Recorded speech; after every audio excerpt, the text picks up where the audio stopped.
Mga pagbasa ng mga salita ng makapangyarihang Diyos. Ang mga responsibilidad ng mga leader at manggagawa. Ang mga responsibilidad ng mga leader at manggagawa, 18.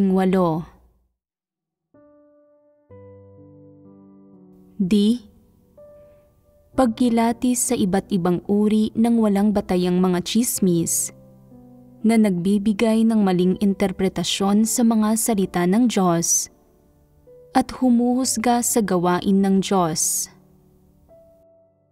Saan nagmumula ang uri ng mga tsismis na tinalakay natin kanina?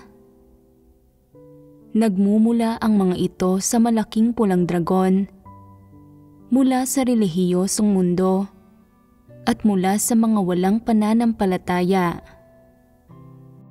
Bukod sa mga tsismis mula sa mundo sa labas, may ilan ding kasabihan at sabi-sabi tungkol sa loob ng iglesia.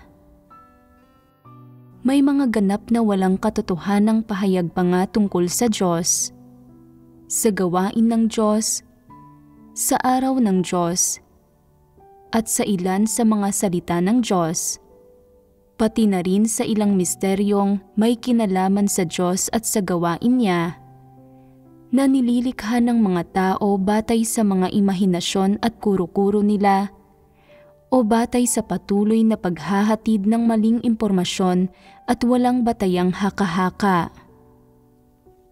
At dahil iniimbento ng mga tao ang mga gayong kasabihan, sabi-sabi at pahayag, nabubuo ang mga tsismis na ito.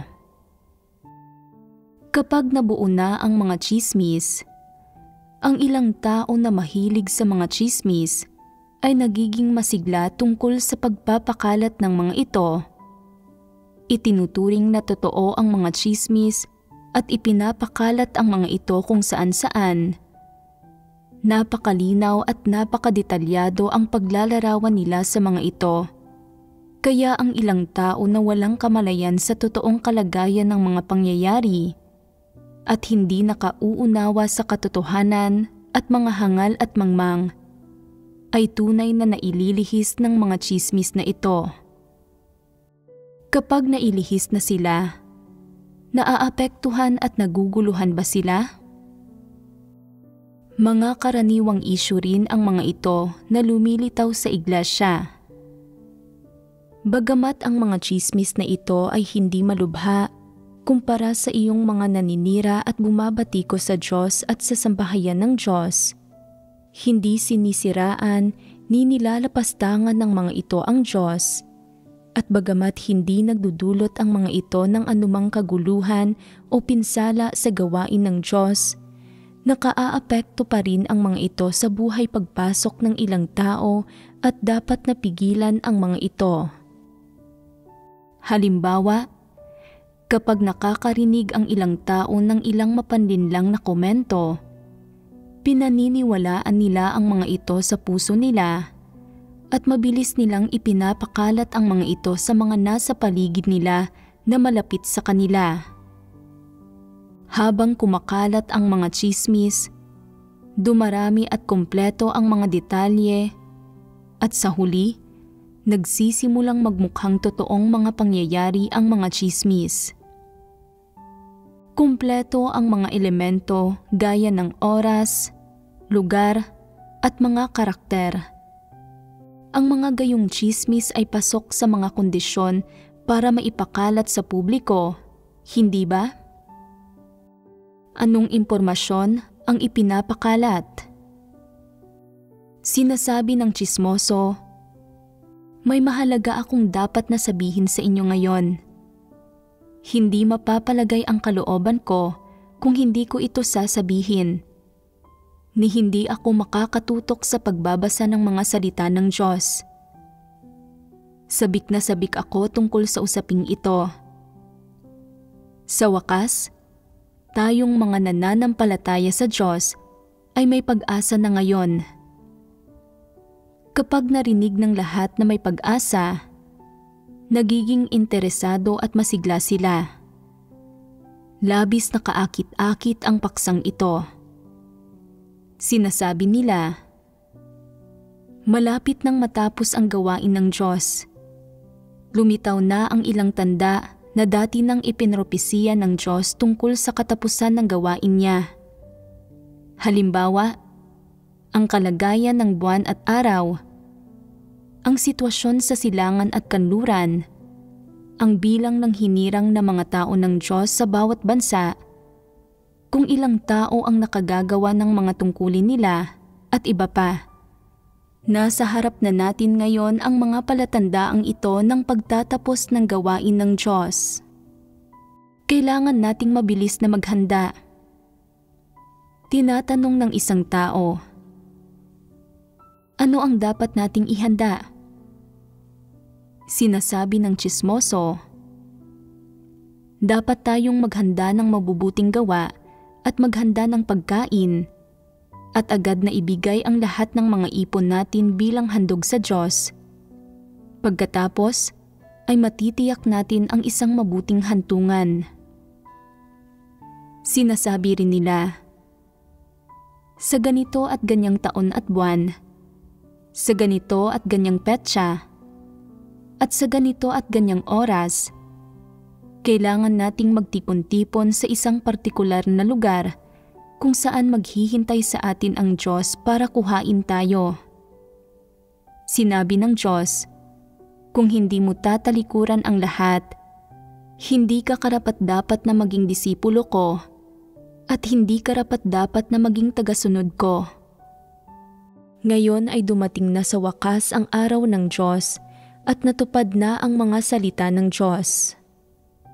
Dapat nating bitiwan ang lahat ng makamundong bagay, hindi lang ang mga kinabukasan at karera natin, kundi pati ang ating mga pamilya, kamag-anak at makalamang ugnayan. Dapat nating talikuran ang lahat ng makamundong pagkakatali. Tatagpuin natin ang Diyos. Tinatanong ng karamihan ng tao, totoo ba ito? Sinasabi ng tsismoso, oo, ibinenta ko ang bahay at kotse ko at nag-withdraw na ako ng ipon ko. Kung hindi ka naniniwala sa akin, tingnan mo ang mga salita ng Diyos. Sa isang kabanata, ang pagsusuri sa isang partikular na pangungusap ay nagbubunyag ng isang lokasyon, at sa isa pang kabanata, ang pagsusuri sa isang partikular na sipi ay nagbubunyag sa taon at buwan. Pagkarinig nito, may sino man bang hindi napupukaw? May sino man bang nakakikilatis sa mga salitang ito? Hindi ba't ang mga bagay na ito ang labis na inaalala ng mga tao? Hindi ba't ang mga bagay na ito ang matagal nang inaasam ng mga tao? Ang ilang tao, matapos na marinig ito at matapos tingnan ang mga salita ng Diyos at iniisip na tumutugma nga ito, ay nagsisimulang mag-isip ng alternatibong plano. Bagamat nag-aalinlangan ang ilang tao sa loob-loob nila, umaasa pa rin sila na totoo ito. Iniisip nila, bagamat matagal pa ang tinukoy na taon at araw, kahit papaano ay may eksaktong petsa at oras, kaya may pag-asa tayo. Bagamat hindi talaga sila naniniwala rito, binibigyang atensyon pa rin nila ito. Ano ang ipinapahiwatig ng atensyong ito? Ipinapakita nito na madaling naiimpluwensyahan at nababahala ang mga tao sa mga bagay na ito. Kapag nagsimula ng kumalat ng husto sa iglesia ang ganitong klase ng tsismis, labis na masasabik ang 80 hanggang 70% ng tao at nagiging lubhang emosyonal. Iniisip nila, sa wakas, parating na ang araw na inaasam natin. Narinig ng Diyos ang mga dasal natin. Mahal tayo ng Diyos at hindi niya tayo inabandona. Ano ang magiging mga kahihinatnan ng pagpapakalat ng mga gayong paksa sa mga pagtitipon? Makaaapekto ba ito sa emosyon ng lahat? Hindi ito matatanggihan ng mga tao kahit na gustuhin nila.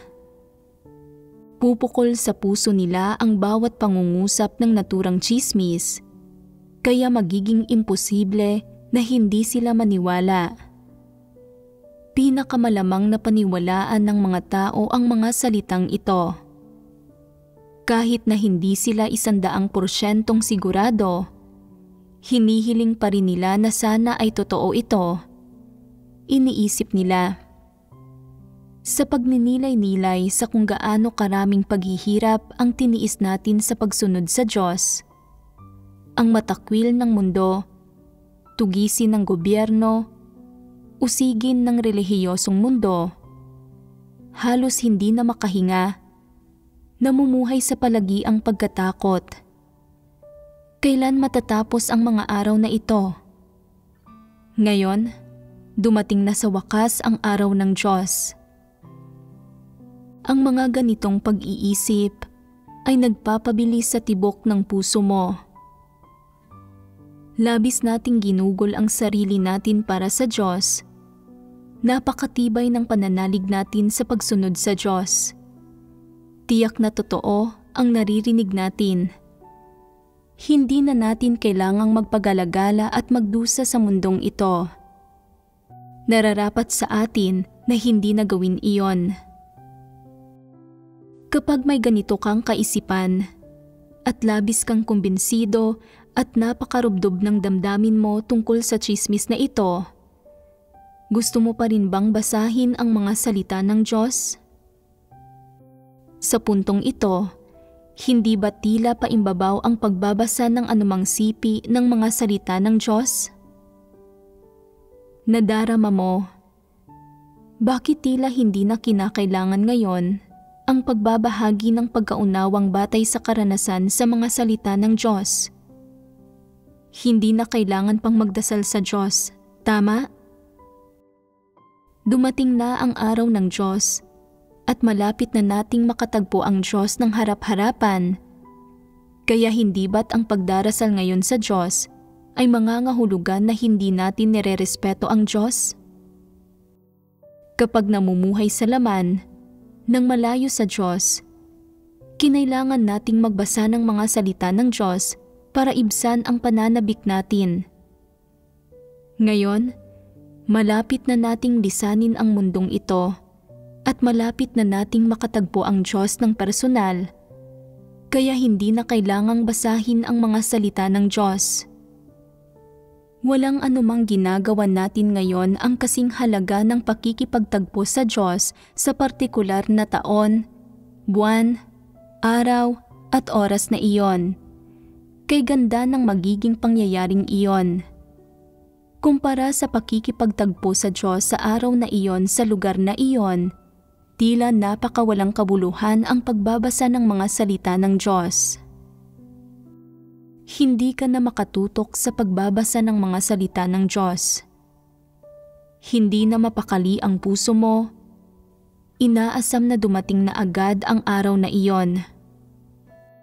Hindi ba't mahirap ipahayag ang lagay ng damdaming ito? Ang mga gayong tsismis ay sobrang nakaaakit sa panlasa ng karamihan at napakadaling kumalat sa loob ng iglesia. Ikakalat ito ng isang tao sa 2 tao.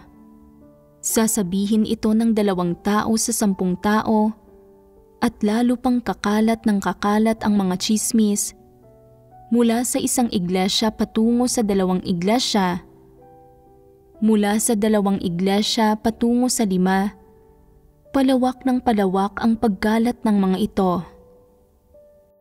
Ano ang mga kahihinatnan?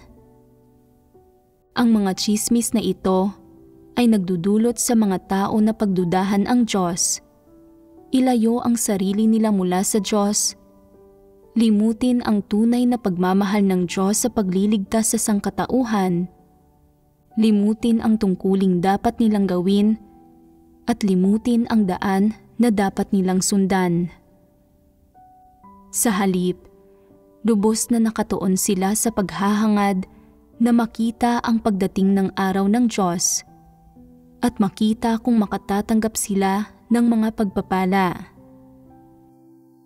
Kapag talagang dumating na ang araw na iyon at walang nangyari, saka lang mapagtatanto ng mga tao na nagdulot ng pinsala sa buhay nila ang paniniwala sa mga tsismis. Kapag nagkagayon, makababalik ka pa ba sa dating ikaw? Umaasal sa maayos na paraan? Pinanghahawakan ang tungkulin mo? Praktikal na hinahangad ang katotohanan? Hinahanap ang mga katotohanang prinsipyo sa lahat ng bagay? At umaasal at ginagawa ang tungkulin mo ng ayon sa mga salita ng Diyos? Lumipas na ang oras at hindi na maibabalik. Sino ang dapat sisihin para dito? Sisihin mo ang sarili mo dahil hindi ka kailanman naging isang taong naghahangad sa katotohanan. Lutang ang utak mo at bilang resulta, napaniwala ka sa mga tsismis.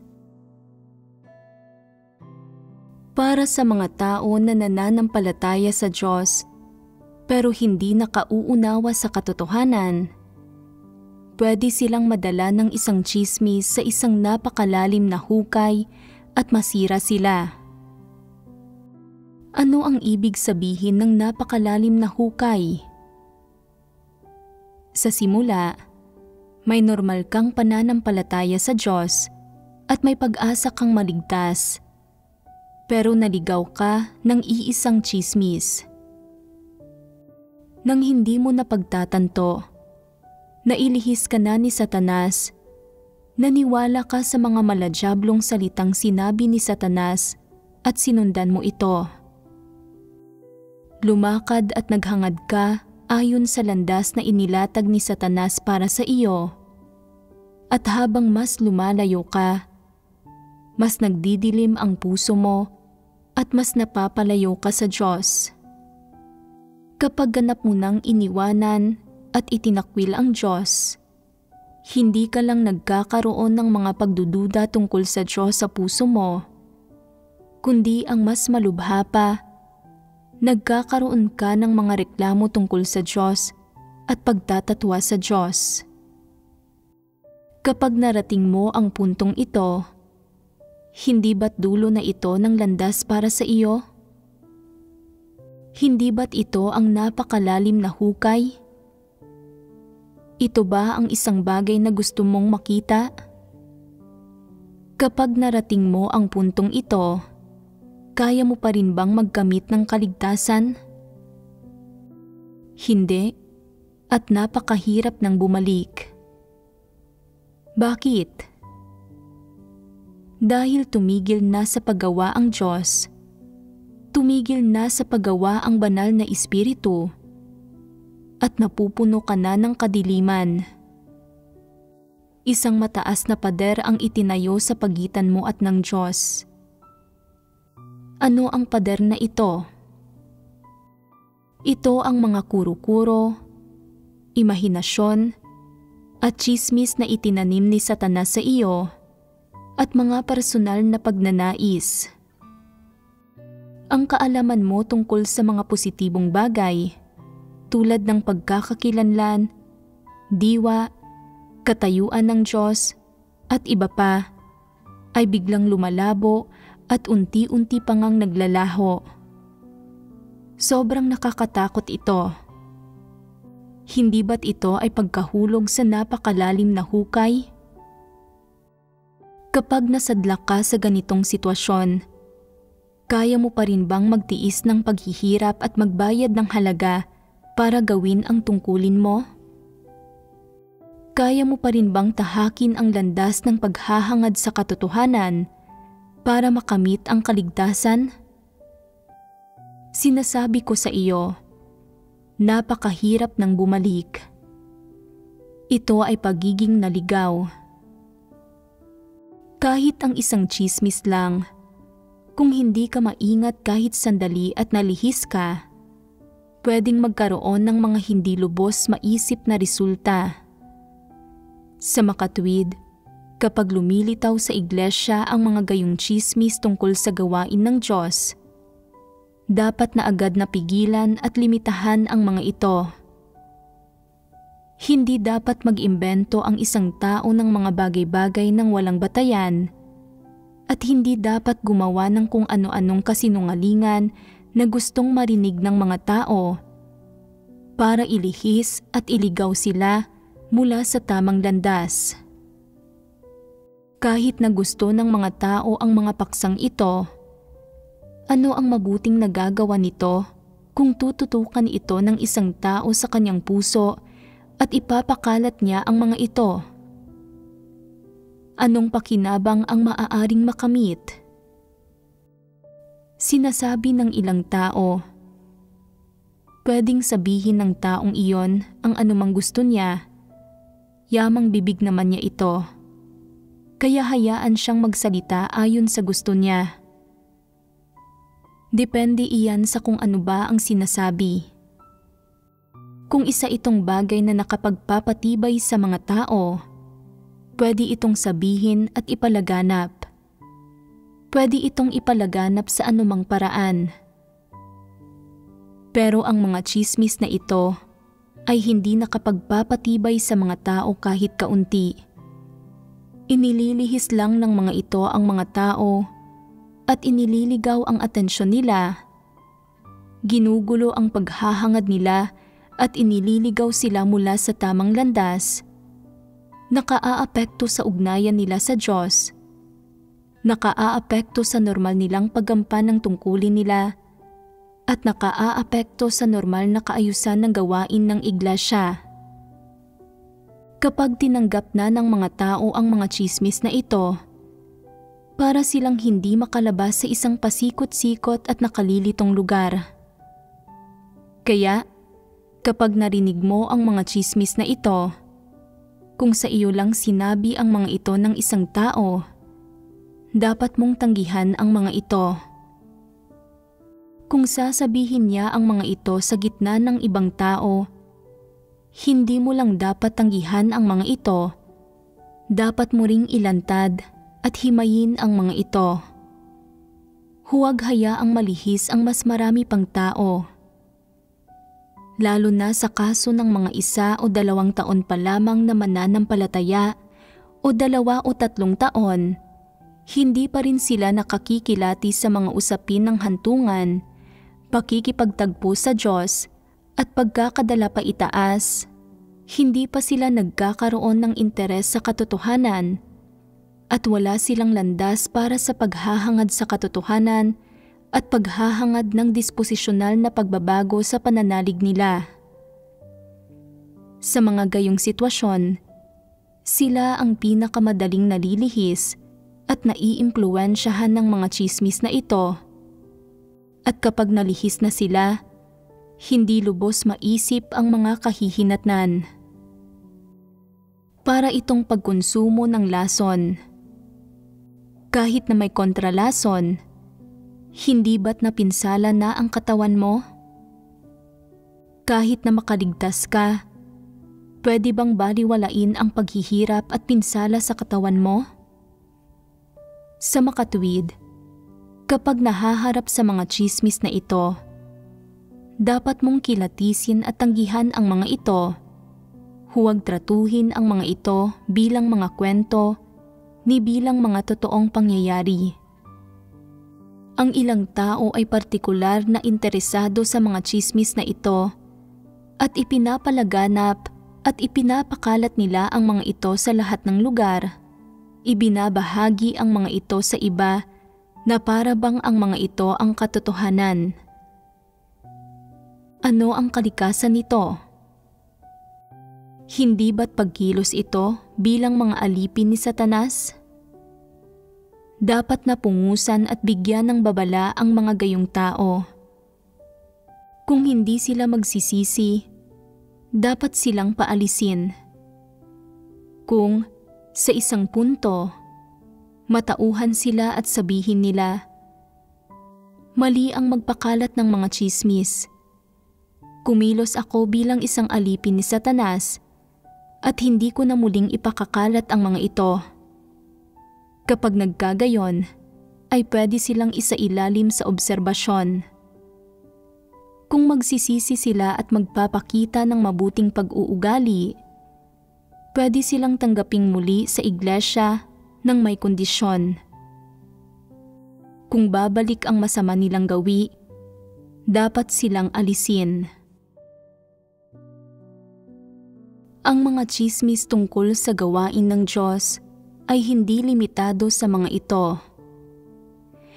Ginagamit ng mga tao ang mga imahinasyon at kuro-kuro nila, pati na ang isipan nila, para magsuri at magsiyasat. Sinisiyasat nila ang mga salita ng Diyos at ang iba't ibang propesiya, pati na ang iba't ibang sakuna, tanda, at kaganapan sa lipunan at sa mundo.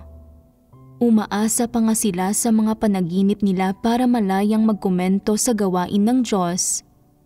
Nag-iimbento sila ng maraming tsismis.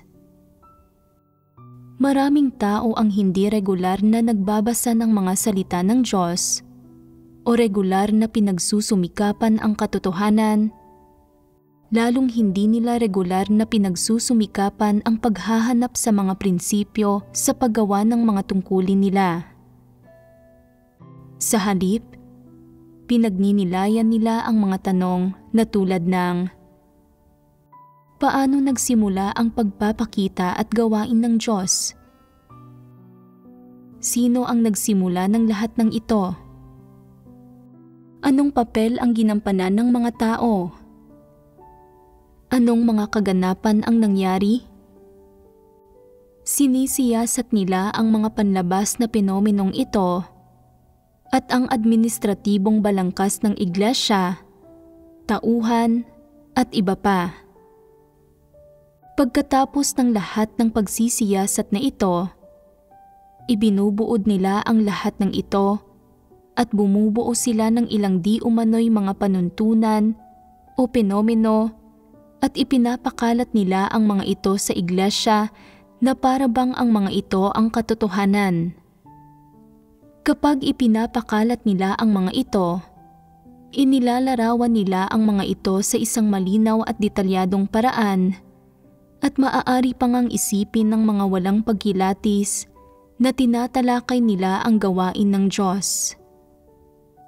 Gayunpaman, iniisip ng mga may pagkilatis, hindi ba't naglilitanya ka ng walang katuturan at naglalabas ng mga maling paniniwala at mga panlilinlang?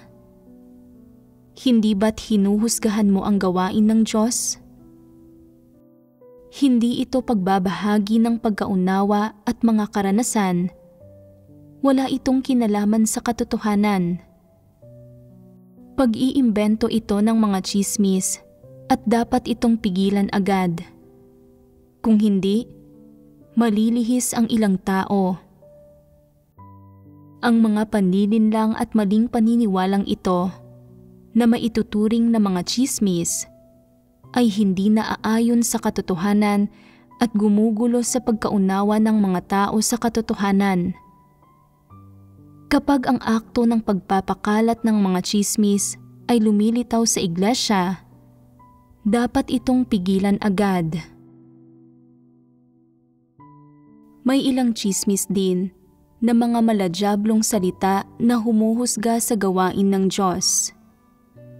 Halimbawa, tungkol sa kung sino ang minamahal ng Diyos, sino ang inililigtas niya, at sino ang ginagawa niyang perpekto. Ang ilang tao, gamit ang sarili nilang mababaw na pagkamautak, ay nagmamasid at nagbubuod.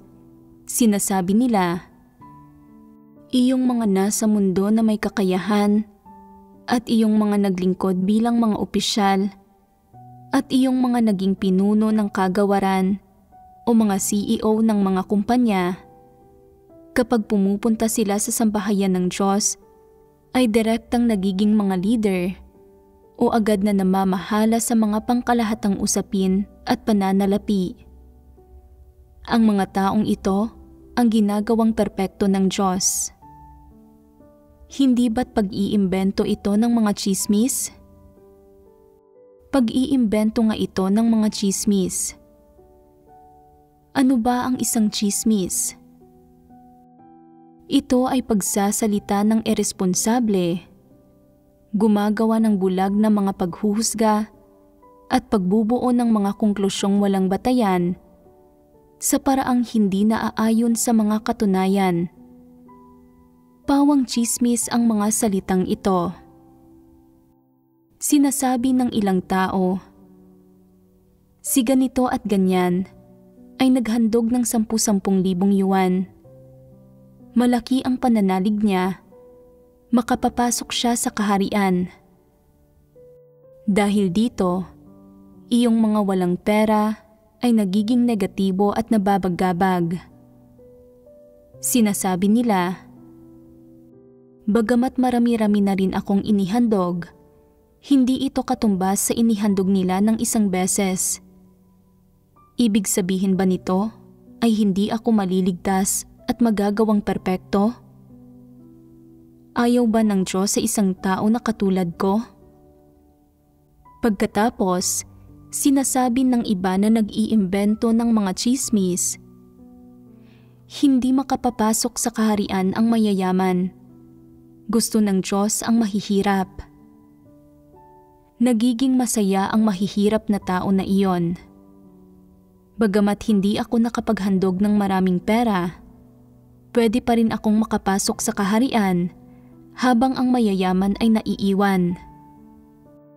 Ano man ang sinasabi niyong mga nag-iimbento ng mga tsismis, nakaiimpluwensya pa rin ito sa mahihirap na tao. Hindi nila makilatis ang katunayan na pawang mga tsismis at maladyablong salita lang ang mga ito. Bakit ganito? Dahil hindi nila nauunawaan ang katotohanan at wala silang pagkilatis, kaya palagi silang nalilihis. Pawang kapwa mga dyablo, iyong mga nag-iimbento ng mga tsismis at iyong mga nagpapakalat ng mga ito. Gaano man karami ang sinasabi nila, hindi mo alam kung aling mga salita ang totoo at kung alin ang huwad. Kung saan ba mismo nanggagaling ang mga salitang ito? Ano ba ang mismong mga motibo nila sa pagpapakalat ng mga tsismis na ito? At anong mga layon ang inaasahan nilang makamit? Kung ang isang tao ay hindi makilatis ang mga tsismis na ito at bulag niyang tanggapin at ipakalat ang mga tsismis, hindi ba't nagiging isa siyang hangal dahil doon? Hindi ba't ang isang hangal ay tinatawag ding isang immoral na tao? Bagamat hindi elegante ang salitang ito, tingin ko ay nababagay ito. Bakit ito nababagay? Dahil irresponsableng nagsasalita ang mga gayong tao. Kaswal silang nagpapakalat ng mga tsismis. Walang ingat na bumubuo ng mga konklusyon at nag-iimbento ng mga tsismis batay sa mga partikular na penomeno. At pagkatapos ay kaswal na ipinapakalat ang mga tsismis na ito at inilalarawan ang mga ito ng kapanipaniwala na para bang mga totoong pangyayari ang mga ito. Bilang resulta, nakaaapekto at nakagugulo ito sa ilang tao. Hindi nila binabasa ang mga salita ng Diyos o hindi nila nauunawaan ang katotohanan. Ginugugol nila ang mga araw nila sa pagpapakalat ng mga tsismis at pagsasalita ng walang katuturan sa loob ng iglesia. Ngayong araw, nakikita nila ang isang taong naghahandog ng marami at sinasabi nilang maliligtas ang taong iyon. Bukas, nakikita nila ang isang taong nakulong at hindi naging Judas, at sinasabi nila, ang taong iyon ay kaisa ng puso ng Diyos. Makapapasok siya sa kaharian at magkakaroon ng magandang hantungan. Sa hinaharap, pamamahalaan niya ang 20 lungsod sa sambahayan ng Diyos. Tayong mga karaniwang sundalo lang ay hindi maikukumpara sa kanila. Hindi ba't maladiablong pananalita ito? Hindi ba't mga tsismis ito? Ano man ang mga motibo at layon ng mga tao na nagsasabi ng mga salitang ito, hindi ba't maaapektuhan at magugulo nito ang ilang tao? Ang ilang tao ay may maliit na pananalig, at kapag naririnig nila ang mga tsismis at maladiablong salitang ito, nagsisimula silang magnilay-nilay. Maliligtas ba ako? Nalulugod ba sa akin ang Diyos? Sa puso nila, iniisip nila ang mga bagay na ito ng buong araw. Nag-aalinlangan at nag-aalala tungkol sa mga ito.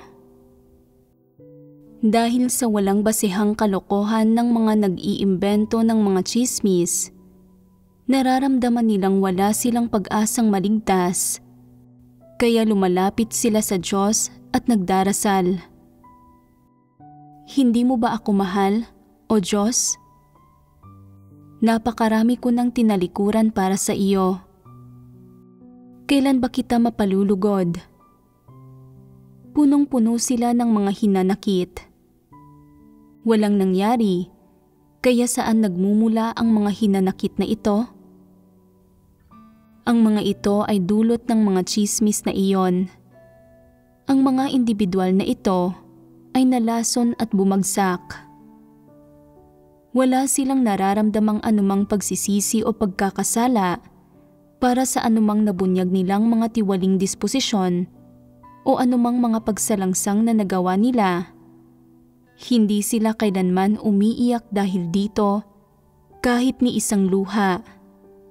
Pero kapag naririnig nila na sinasabi ng mga nag-iimbento ng mga tsismis na wala ng pag-asa ang mga tulad nila na maligtas, agad silang nababalisa. Hindi ba't naapektuhan sila? Naapektuhan at nagulo sila. Ang mga taong ito ay kulang pa sa tayog, hindi nakauunawa sa katotohanan at napakahangal. Nakikita niyong mga nag-iimbento ng mga tsismis ang mga gayong tao bilang mga madaling paglaruan, kaya nag-iimbento sila ng ilang tsismis para linlangin ang mga taong ito. Ngayon, sinasabi nilang may pag-asa kang maligtas, kaya masaya ka. Bukas, sinasabi nilang wala kang pag-asang maligtas, kaya umiiyak at nababalisa ka. Bakit mo sila pinapakinggan? Bakit palagi ka nilang napipigilan? Sila ba ang may huling salita? Sa pinakamalala, mga payaso lang sila. Kahit ang kapalaran nila ay nasa mga kamay ng Diyos, kaya anong mga kalipikasyon ang mayroon sila para suriin ang iba? Anong mga kalipikasyon ang mayroon sila para sabihin kung sino ang maliligtas at sino ang hindi, o kung anong uri ng mga tao ang magagawang perpekto at kung anong uri ang hindi? Nauunawaan ba nila ang katotohanan?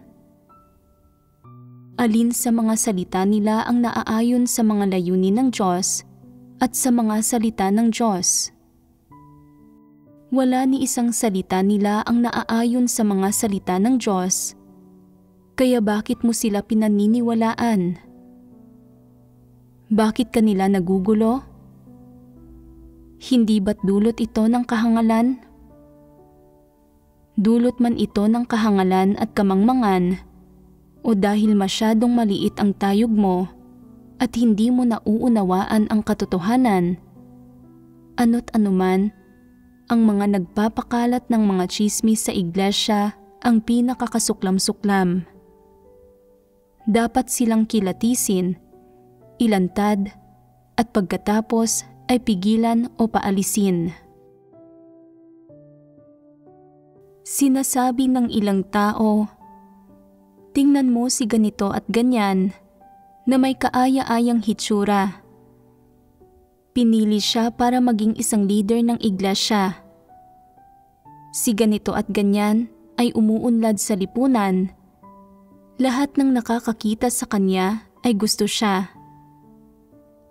Pagkatapos niyang manampalataya sa Diyos, gusto rin siya ng mga kapatid at gusto rin siya ng Diyos. May kahit isang tamang pahayag ba sa mga salitang ito? Wala. Bakit? Hindi tumutugma ang mga ito sa katotohanan. Tama.